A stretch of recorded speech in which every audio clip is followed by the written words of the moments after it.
है जो देखो जी, परचेज ऑफ मशीनरी हो गया, depreciation of machinery, non cash and of expense, loss due to fire.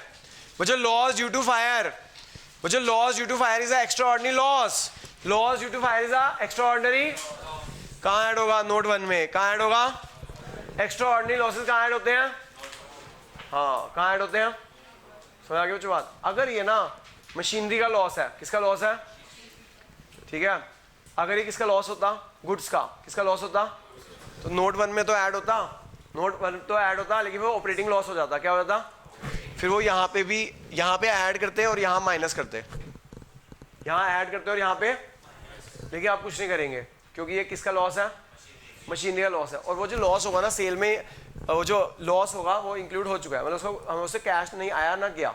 हमें यहाँ पे कौन सा लॉस माइनस करना है? अगर वो ऑपरेटिंग लॉस है, एक्स्ट्रा ऑर्डिनरी लॉसेज यहाँ पे कौन से माइनस करने होते हैं? दोबारा समझिएगा बच्चों, यहाँ जो एक्स्ट्रा ऑर्डिनरी लॉसेज माइनस करने हैं वो कौन से लॉसेज माइनस करने हैं? Operating loss. कौन से माइनस करने हैं? ये ऑपरेटिंग लॉस नहीं है, ये मशीनरी का लॉस है, इन्वेस्टिंग लॉस है। किसका लॉस है? तो इसलिए यहाँ पे एक्स्ट्रा ऑर्डिनरी लॉसेज यहाँ माइनस नहीं किया। यहाँ पे एक्स्ट्रा ऑर्डिनरी लॉसेज क्यों नहीं माइनस होगा? क्योंकि ये मशीनरी का लॉस है, और मशीनरी का लॉस इन्वेस्टिंग लॉस होता है। मशीनरी का लॉस, हाँ मशीनरी का लॉस क्या सर? अगर मान लीजिए लॉस ऑफ मशीनरी फायर के कारण गुड्स का हुआ होता, क्या हुआ होता? तो वो ऑपरेटिंग लॉस होता। क्या होता? तो फिर हम यहाँ नोट 1 में ऐड करते और फिर वो लॉस ऑफ फायर यहाँ माइनस करते। यहाँ पे माइनस क्यों नहीं हुआ? क्योंकि मशीन का है। क्योंकि, समझ आ रही है बात? हाँ जो समझ आ गई बात कि नहीं आई? किसका है ये? मशीन का है, इन्वेस्टिंग लॉस है, इसे सिर्फ ऐड होगा, इसलिए सिर्फ वहां पे माइनस क्यों नहीं हुआ? ऑपरेटिंग का नहीं है। Machinery is investing, machinery is कोई भी फिक्स इन्वेस्टिंग होता है। समझ आ गई बात? अगर ये गुड्स का होता लॉस, किसका होता? तो यहाँ ऐड करता और यहाँ माइनस करता। समझ आ गई बात कि नहीं?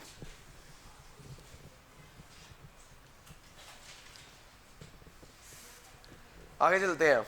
नेक्स्ट अगला पॉइंट क्या है?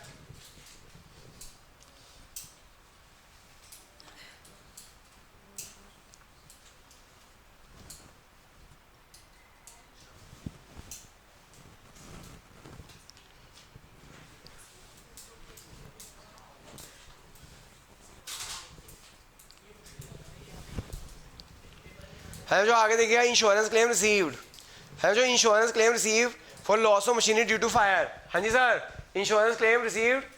बच्चों ये क्वेश्चन चाहे मुश्किल है लेकिन इसके पॉइंट आ सकते हैं, तो इसलिए मैं ये नहीं कह रहा क्वेश्चन आएगा, मैं कह रहा हूँ पॉइंट आएंगे। क्या आएंगे? हाँ एमसीयू में आ सकते हैं, एक हो सकता है एक छोटा सा पॉइंट डाल दें। है जो insurance claim receive for loss of machinery due to fire, due to, हाँ जी, तो insurance claim is extraordinary income. Insurance claim is insurance claim is extraordinary income. Insurance claim is extraordinary, जी हाँ जो extra ordinary income है, कितने minus हो जाएगी यहाँ पे? एक्स्ट्रा ऑर्डिनरी इनकम नोट 1 में माइनस होती है, एक्स्ट्रा ऑर्डिनरी इनकम नोट 1 में। लेकिन जो इंश्योरेंस क्लेम से पैसा आया कितना है? 10,000 है। इंश्योरेंस क्लेम 10,000 है। जो इंश्योरेंस क्लेम जो मशीनरी में मिला, इंश्योरेंस क्लेम जो मशीनरी में मिला वो एक्स्ट्रा ऑर्डिनरी इनकम है। वो क्या है? साथ में जो एक्स्ट्रा ऑर्डिनरी इनकम तो है, लेकिन पैसा भी तो आया, पैसा भी आया, तो ये एक्स्ट्रा ऑर्डिनरी पैसा आ रहा है, इनफ्लो आ रहा है। तो इंश्योरेंस क्लेम से एक्स्ट्रा ऑर्डिनरी इनकम हुई, एक्स्ट्रा ऑर्डिनरी इनकम हुई, क्या इनकम हुई? एक्स्ट्रा ऑर्डिनरी, जो एक्स्ट्रा ऑर्डिनरी इनकम हुई वो यहाँ ऐड हो जाएगी। एक्स्ट्रा ऑर्डिनरी जो इनकम हुई वो यहाँ ऐड हो जाएगी। एक्स्ट्रा ऑर्डिनरी जो इनकम हुई वो यहाँ, एक्स्ट्रा ऑर्डिनरी इनकम यहाँ पे ऐड हो जाएगी। एक्स्ट्रा ऑर्डिनरी इनकम यहाँ पे, मुझे मशीनरी के कारण थी इसलिए एक्स्ट्रा ऑर्डिनरी इनकम इन्वेस्टिंग में आई। अगर गुड्स के कारण होती, अगर इंश्योरेंस क्लेम गुड्स होता तो यहाँ आता, तो ये ऑपरेटिंग में आता। तो कहाँ आता? गुड्स का होता तो ऑपरेटिंग में आता, क्योंकि ये मशीनरी का इंश्योरेंस क्लेम है तो इन्वेस्टिंग में जाएगा। मशीनरी का एक्स्ट्रा ऑर्डिनरी इनकम है ये, तो इसलिए इन्वेस्टिंग में जाएगी। समझ आ गई बात?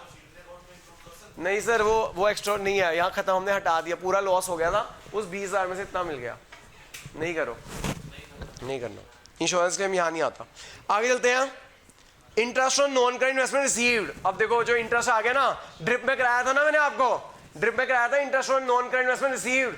क्या कराया था ड्रिप में? इंटरेस्ट रिसीव्ड है। जो interest received is a investing activity, interest received is a, interest received is a investing activity, interest received is a investing activity. Drip में आ गया interest received is a investing activity, interest received is a, interest received is a, interest received is a investing activity, interest received is a और बच्चों interest receive non cash and non operating income है, interest receive non cash and operating income है, interest receive non cash and operating drip. हाँ जो ये भी point आ सकता है टैक्स रिफंड का, टैक्स रिफंड। हाँ जो टैक्स रिफंड का ट्रीटमेंट क्या होता है, मेड में से माइनस और पेड में से माइनस। हाँ जो टैक्स रिफंड, जी हाँ जो टैक्स रिफंड है 20,000 का, टैक्स रिफंड कितने का है, प्रोविजन टैक्स।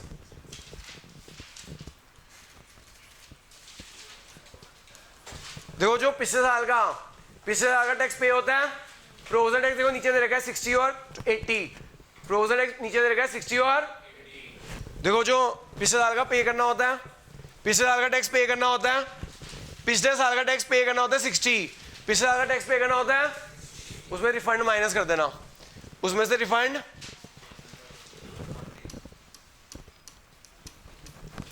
जी हाँ बच्चों पिछले साल का टैक्स पे करेंगे 60, पिछले साल का टैक्स पे करेंगे और उसमें से क्या माइनस कर देना, उसमें क्या माइनस कर देना, रिफंड, क्या माइनस कर देना। तो रिफंड पेड में से माइनस होता है और मेड में से माइनस होता है। जी हाँ इनकम टैक्स रिफंड पेड में से माइनस हो जाएगा और नोट 1 में करंट ईयर का प्रोविजन टैक्स मेड होता है ऐड। प्रोविजन टैक्स कितना है करंट ईयर का 80, करंट ईयर का प्रोविजन टैक्स कितना है 80, उसमें से 20 माइनस कर देना, रिफंड भी माइनस कर देना। ठीक है जो प्रोविजन टैक्स पिछले साल का पेड, करंट ईयर का नोट 1 में ऐड, रिफंड का treatment, what is the treatment of refund, made में से माइनस और पेड में से भी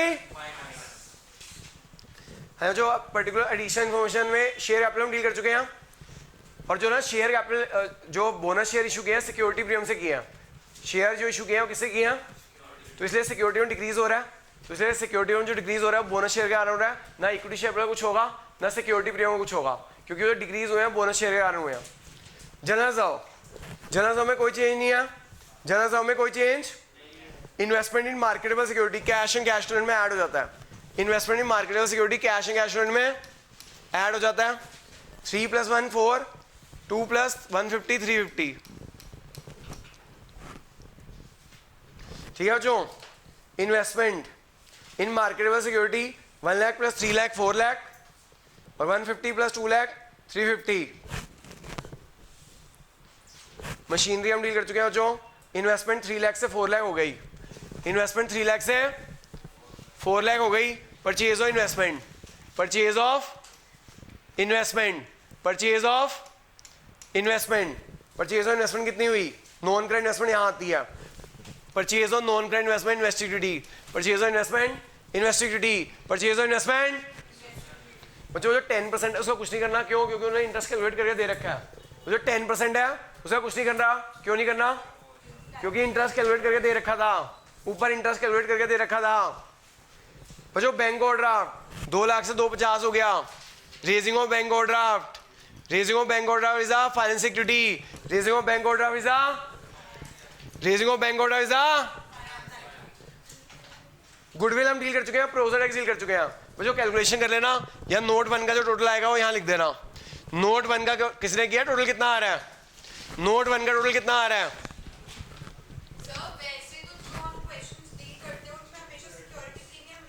हाँ डिक्रीज होगा उसमें कुछ नहीं करेंगे, वैसे सिक्योरिटी में बढ़ रहा होगा, रेजिंग ऑफ सिक्योरिटी में फाइनेंस सिक्योरिटी। ये बच्चों ये नोट 1 में बताना कितना आ रहा है, ये नोट 1 कितना आ गया जी 1070। तो जो ये 1070 आ गया, नोट 1 का 1070 आ जाएगा, कर लेना आगे, कर लोगे ना कैलकुलेशन, कैलकुलेशन कर लोगे। ठीक है जो अब मेरे को थ्योरी करानी है 10 मिनट, थ्योरी कराने के बाद मैं छोड़ दूंगा, फिर आपके जो पर्सनल डाउट ले लूंगा। ठीक है जी वो वाला ले लूंगा जो तेरा पर्सनल डाउट है। हाँ सर वो बोनस शेयर हुए हैं, इस वजह से सिक्योरिटी डिक्रीज हो रहा है, तो इसलिए ना शेयर का कुछ होगा ना सिक्योरिटी प्रीमियम का कुछ होगा। हाँ अगर सिक्योरिटी में बढ़ रहा हो तो रेजिंग ऑफ सिक्योरिटी प्रीमियम हो। हाँ बच्चों प्लीज जब 10 मिनट थ्योरी कर लीजिए, उसके बाद क्लास छोड़ रहा हूँ मैं, फिर मैं जो पर्सनल डाउट्स है कैश फ्लो के वो ले रहा हूँ। ठीक है जी जिनको ऑनलाइन डाउट सुनने हो सुन लेना, तो लीव कर सकते हो। हाँ प्लीज मैं 10 बजे से पहले छोड़ रहा हूँ क्लास, और मैं कल 10:30 शार्प शुरू कर दूंगा, क्योंकि मेरे को डिवेंचर्स और बैलेंस शीट भी खत्म करनी है। मैं ऐसा चाहता हूँ 10 से 12 रख के ना, वैसे बैलेंस शीट भी खत्म करना चाहता हूँ। हाँ क्योंकि रात को सिर्फ इशू शेयर करेंगे, 10 से 12 करता हूँ, आधा घंटा बैलेंस शीट, आधा घंटा बैलेंस शीट और 1.5 घंटा डिबेंचर्स। हाँ जी चलते हैं जी।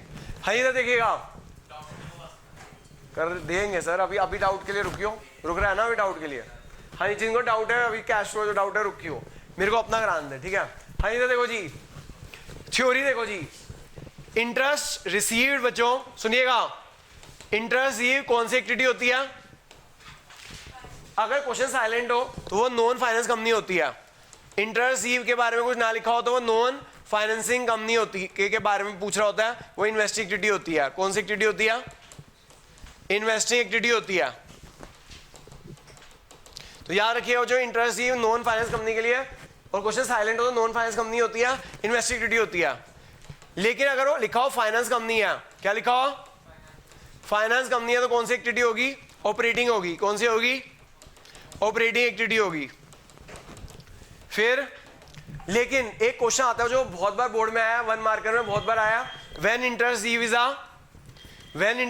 A financing activity, when interest receive is a, ये क्वेश्चन बहुत बार बोर्ड में आया है, बहुत बार बोर्ड में आ चुका है। When interest receive is a financing activity, answer is interest receive on calls in arrear, interest received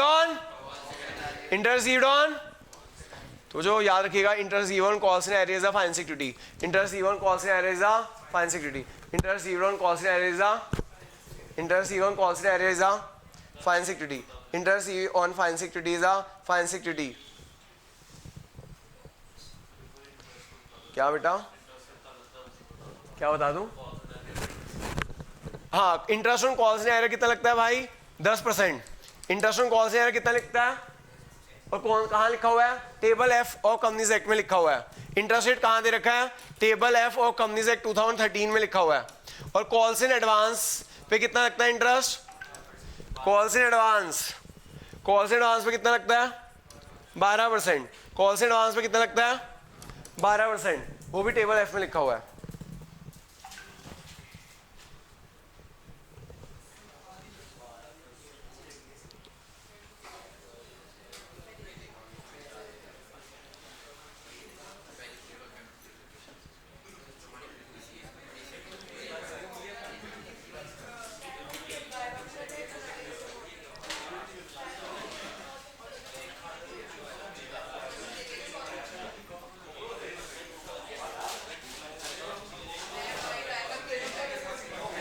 हाँ जी बच्चों बस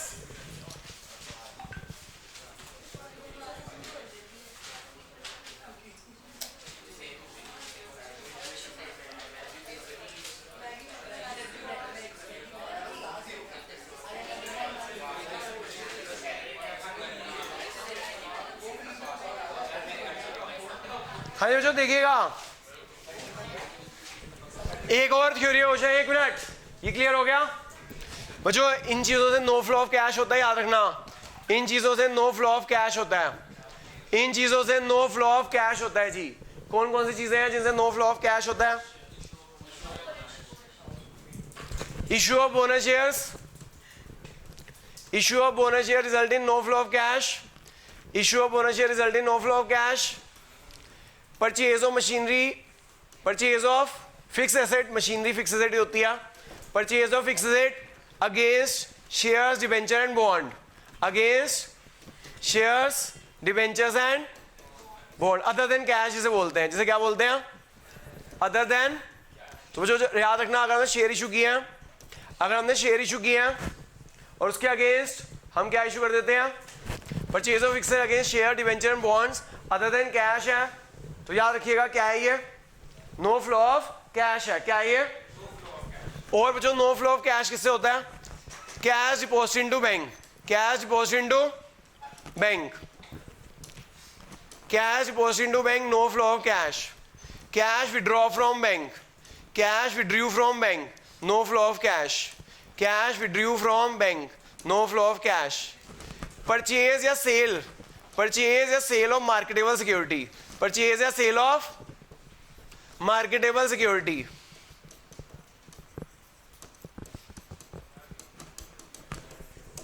तो जो याद रखिएगा इन चीजों से नो फ्लो ऑफ कैश होता है। इनमें 1 मार्कर का क्वेश्चन आ सकता है, तो याद रखिएगा 1 मार्कर में कुछ भी पूछ लेगा कि क्या फ्लो हो रहा है, आउटफ्लो हो रहा है, तो इनसे नो फ्लो ऑफ कैश होता है। क्या होता है? वेरी इंपॉर्टेंट क्वेश्चन, ये भी बहुत बार आए हैं। तो ये नो फ्लो ऑफ कैश है। इनसे आगे चलते हैं। वन मार्केट के लिए काफी इंपॉर्टेंट थ्योरी दी है। हाँ जी बच्चों, ठीक है बच्चों। Finance company, non finance company, finance company, finance company, non finance company, direct method, finance company, non finance company, ठीक है। डायरेक्ट मेथड की थ्योरी प्लीज, डायरेक्ट मेथड। है जो finance company, non finance company, please concentrate बच्चों। Non finance company क्या होती है? बड़ी non finance company, manufacturing company and service company. Non finance company क्या होती है? सर्विस एंड, तो क्या आएगा? Cash sales, cash fluctuating debtors, cash sales, cash fluctuating debtors, cash sales, cash fluctuating debtors, cash purchases. जो कैश सेल से पैसा आता है, कैश फ्लक्चुएटिंग डेटर से पैसा आता है, कैश पेड टू क्रेडिटर से पैसा जाता है, कैश पेड टू क्रेडिटर से पैसा जाता है, कैश परचेजेस से पैसा जाता है, ऑपरेटिंग एक्सपेंसेस से पैसा जाता है, ऑपरेटिंग एक्सपेंसेस से पैसा जाता है, डायरेक्ट एक्सपेंसेस से पैसा जाता है, डायरेक्ट एक्सपेंसेस से पैसा जाता है, टैक्स पेड से पैसा जाता है, कैश सेल से पैसा आता है, कैश कलेक्टेड फ्रॉम डेटर से पैसा आता है, कैश पेड टू क्रेडिटर से पैसा जाता है, कैश परचेज से पैसा जाता है, ऑपरेटिंग एक्सपेंसेस से पैसा जाता है, डायरेक्ट एक्सपेंसेस से पैसा जाता है, टैक्स पेड से पैसा जाता है। समझ आ गई बच्चों बात? तो जो ये सब क्या है, अगर ये पूछा जाए एक एक नंबर का क्वेश्चन आ जाएगा, वन मार्क का थ्योरी कि कैश फ्लक्चुएटिंग आया भी हुआ बोर्ड में, कैश फ्लक्चुएटिंग डेटर कौन सी एक्टिविटी है? क्या बोलोगे? ऑपरेटिंग। क्या बोलोगे? कैश पेड टू क्रेडिटर कौन सी एक्टिविटी है? ऑपरेटिंग। तो वन मार्क के क्वेश्चन आ जाते हैं, इनमें से कोई आइटम देता है, पूछते हैं classify in class cash flow statement, तो आपका आंसर क्या होगा? Operating activity. क्या आंसर क्या होगा? अगर हम बात करें फाइनेंस कंपनी की, फाइनेंस कंपनी में बच्चों फाइनेंस कंपनी कौन सी होती है? यस, अनुष्का बताएगी। फाइनेंस कंपनी कौन सी होती है? पूरे साल बताता रहेगा ना, अब तो बता दो आप। फाइनेंस कंपनी कौन सी होती है? Very good. इसमें फाइनेंस कंपनी में आते हैं जो म्यूचुअल फंड्स आते हैं, फाइनेंस कंपनी में म्यूचुअल फंड्स आते हैं, आपके बैंक्स आ जाते हैं, मतलब लोन कंपनीज आ जाती हैं जो लोन देती हैं, जो क्या आ जाती हैं? लोन कंपनीज आ जाती हैं, और इन्वेस्टमेंट कंपनी आ जाती हैं। Loan company, investment company, mutual fund. Mutual fund कौन कौन सी आती है? म्यूचुअल फंड वो तो इन्वेस्टमेंट कंपनी है, इन्वेस्टमेंट कंपनी और लोन कंपनी। तो बच्चों इनका काम है लोगों को लोन देना, इनका काम है लोगों को लोन एडवांस करने से कैश जाता है, लोन एडवांस करने से कैश, फिर रीपेमेंट लोन, रीपेमेंट लोन से कैश, रीपेमेंट लोन से कैश आता है। बच्चों अगर मैं बात करूं ये लोन एडवांस और रीपेमेंट लोन एडवांस की, रीपेमेंट लोन एडवांस की, तो नॉन फाइनेंस कंपनी में कहाँ आएगा? बताया था अभी थोड़ी देर पहले। लोन एडवांस, सुनो, लोन एडवांस फाइनेंस कंपनी के लिए ऑपरेटिंग है, लेकिन नॉन फाइनेंस के लिए क्या है? इन्वेस्टिंग है। क्या है? फिर बच्चों interest received, interest received, interest received finance company के लिए ऑपरेटिंग है। फिर उसके बाद इन्वेस्टमेंट करते हैं लोग, शेयर्स डिबेंचर खरीदना, परचेज और इन्वेस्टमेंट। बच्चों परचेज और इन्वेस्टमेंट से कैश जाएगा, ऑपरेटिंग है इनके लिए। क्या है? सेल और इन्वेस्टमेंट। सेल और इन्वेस्टमेंट क्या है? सेल और इन्वेस्टमेंट क्या है? ऑपरेटिंग एक्टिविटी है इनके लिए। क्या है? अच्छा, टैक्स पेड भी ऑपरेटिंग एक्टिविटी रहेगा। बच्चों बस ये याद रखना, ये सारी चीजें किसके लिए? नॉन फाइनेंसिंग के लिए इन्वेस्टिंग है। ये सारी चीजें नॉन इन्वेस्टिंग के लिए क्या है? इन्वेस्टिंग है। क्या है? ये फाइनेंस कंपनी के लिए ऑपरेटिंग है, ये फाइनेंस कंपनी के लिए क्या है? ऑपरेटिंग है, लेकिन नॉन फाइनेंसिंग कंपनी के लिए क्या है? इन्वेस्टिंग है। समझ आ गई बच्चों बात? तो जो ऐसे पूछा जा सकता है कि फाइनेंस कंपनी है उसकी कैश फ्लो में कहाँ आएगा, नॉन फाइनेंस कंपनी के कैश फ्लो के लिए कहाँ आएगा। वन मार्कर कोई भी आइटम दे देंगे आपको, वन आइटम की कोई भी आइटम। समझ आ गई बच्चों बात? एक आता है जो एक क्वेश्चन वन मार्कर आता है, give to examples which is always shown in financial activity. Give two example which is always shown in whether it is finance company or non finance company. दो एग्जांपल, इश्यू शेयर लिख देना और dividend paid लिख देना। क्या लिख देना? याद रहेगा, इशू शेयर और डिविडेंड पेड, चाहे फाइनेंस कंपनी हो या नॉन फाइनेंस कंपनी हो, कहाँ आएगा? फाइनेंसिंग कंपनी में, फाइनेंसिंग एक्टिविटी में आएगा। कहाँ आएगा? हाँ सर, इनके लिए इंटरेस्ट पेड भी, हाँ डिबेंचर भी फाइनेंसिंग होगा। ठीक है सर, ओके बच्चों, मेरी तरफ से ये थ्योरी जो इंपॉर्टेंट क्वेश्चन थे मैंने करा दी। अच्छा एक लास्ट क्वेश्चन याद आया मुझे, एक लास्ट क्वेश्चन और याद आया जी, इंपॉर्टेंट है, कर दूँ इरेज? एक लास्ट क्वेश्चन बच्चों प्लीज गिव एन एग्जाम्पल। हाँ जी बच्चों, लास्ट क्वेश्चन है, ये भी बोर्ड में आ रखा है, last question.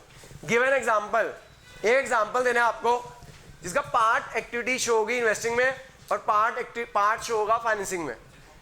Give an example कि पार्ट शो होगा इन्वेस्टिंग में, पार्ट शो होगा फाइनेंसिंग में।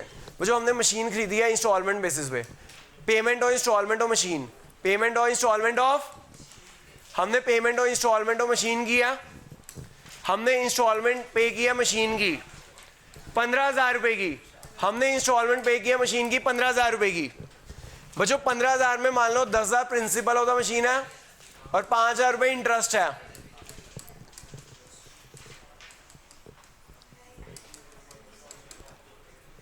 जी हाँ, जो पेमेंट और इंस्टॉलमेंट ऑफ मशीन है 15,000 रुपए, प्लीज कंसंट्रेट। हमने जो इंस्टॉलमेंट ऑफ मशीन पे किया 15,000 रुपए की, 10,000 प्रिंसिपल है और 5,000 क्या है? तो जो इंटरेस्ट होगा वो फाइनेंसिंग एक्टिविटी होता है, इंटरेस्ट फाइनेंसिंग एक्टिविटी होता है, और जो प्रिंसिपल होता है वो कौन सी एक्टिविटी होती है? जो इन्वेस्टिंग एक्टिविटी में माइनस होता है। तो याद रखिए बच्चों, ये बड़ा इंपॉर्टेंट क्वेश्चन है जो बोर्ड में आ रखा है 1 मार्कर का, कि भैया पेमेंट और इंस्टॉलमेंट ऑफ मशीन 15,000 की इंस्टॉलमेंट पे की, 10,000 प्रिंसिपल है, 5,000 इंटरेस्ट है। जो इंटरेस्ट पे किया वो फाइनेंसिंग एक्टिविटी है और जो प्रिंसिपल पे किया वो कौन सी एक्टिविटी है? ठीक है जो, thank you. Give an example, इसका पार्ट शो होगा इन्वेस्टिंग में, पार्ट शो होगा फाइनेंसिंग में। तो बेटा आपने मशीन खरीदी थी, उसकी EMI पे कर रहे हो, तो उसकी जो EMI है उसका जो इंटरेस्ट है वो फाइनेंसिंग एक्टिविटी है, जो प्रिंसिपल है वो कौन सी एक्टिविटी है? इन्वेस्टिंग एक्टिविटी है। समझ आ गया बच्चों बात? थैंक यू, लीव कर देना बच्चों।